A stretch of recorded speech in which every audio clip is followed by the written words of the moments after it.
آج میں سارے بلوچستان کو اور بلوچستانیوں کو یہ کہنا چاہتا ہوں کہ کلات فیملی کے نمائندے کے حیثیت سے اکثر مخاطب ہوں. جو لوگ اپنے ملک میں نہیں بیٹھے ہیں، اپنے علاقے میں نہیں بیٹھے ہیں، اپنے لوگوں کے ساتھ نہیں بیٹھے ہیں، نہ ان کے دکھ درد میں ان کے ساتھ شریک ہیں، 20 سال سے اپنا ملک چھوڑ چکے ہیں اور وہ کہہ رہے ہیں کہ باہر سے بیٹھ کے کہہ رہے ہیں کہ میں اس کا حل نکالوں گا، تو میرا جان کا خیال ہے یہ خام خیالی ہے.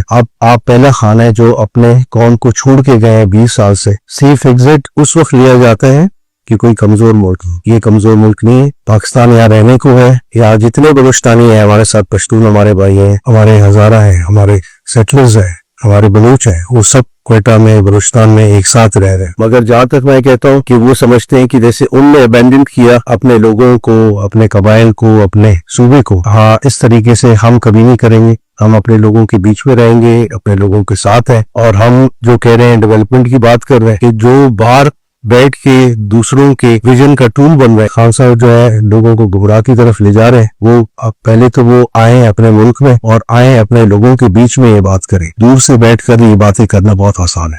اور اس وقت ساری بیرونی طاقت کوشش کر رہی ہے کہ باہر سے تو وہ کچھ نہیں کر سکتی ہے، تو اندرونی چیزوں کو خراب کرنے کی کوشش کر رہے ہیں. اور ہمارے جو بھی دشمن ہیں وہ سب استعمال کر رہے ہیں ہمارے لوگوں کو. افسوس ہے کہ ہمارے لوگ ان کے ہاتھوں کا استعمال ہو